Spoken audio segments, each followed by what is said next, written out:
Part 5. Industrialization, Immigration, and the Gilded Age. 1870 to 1900. In this period, rapid economic growth makes the country powerful but also creates serious problems. Here are the events. Event 1. Industrialization and monopolies. After the Civil War, factories and railroads boomed. Business leaders like Andrew Carnegie in steel and John D. Rockefeller in oil built giant companies that controlled whole industries. A company that controls an entire industry is called a monopoly. Some people praise these men as captains of industry, while others called them robber barons for crushing competition. They grew very rich, while many workers stayed poor. The gap between the fancy surface and the rotten problems underneath is why this is called the Gilded Age, gilded meaning gold on the outside only.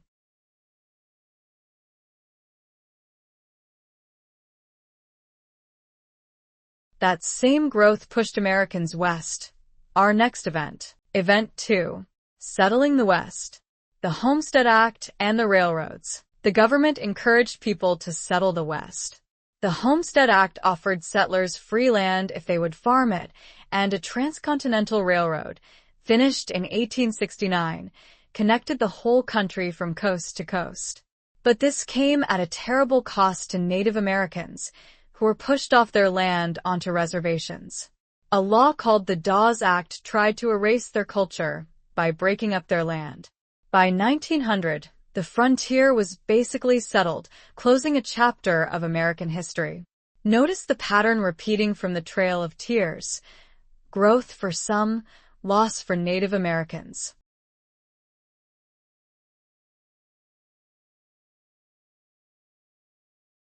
That fast growth needed workers, which brings us to immigration. Event 3. Immigration and urbanization. Millions of immigrants came from Europe and Asia, many through Ellis Island, looking for work and a better life. They powered the factories and crowded into fast-growing cities. The growth of cities is called urbanization. Not everyone welcomed them.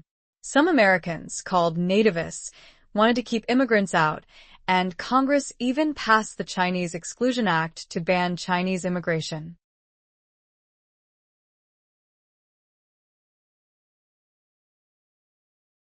But conditions for workers were harsh, which led to the next event. Event 4. The rise of labor unions. Workers faced long hours, low pay, and dangerous jobs, with no laws to protect them. So they formed labor unions and used strikes, refusing to work until conditions improved.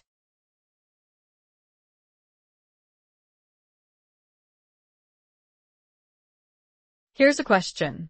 Why did workers form labor unions? Answer out loud now.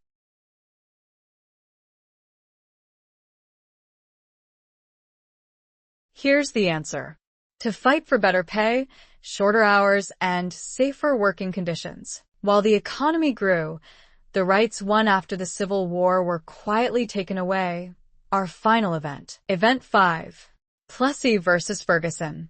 1896. In this Supreme Court case, the court ruled that segregation was legal as long as the facilities were separate but equal. In reality, places for Black Americans were almost never equal. This decision gave Jim Crow laws the court's blessing. Remember this name? Plessy, because almost 60 years later, the case Brown versus Board of Education will overturn it.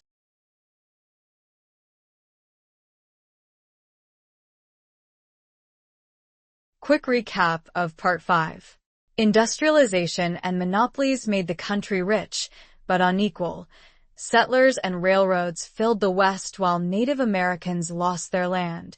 Immigrants crowded the cities. Workers formed unions, and Plessy versus Ferguson locked in separate but equal segregation.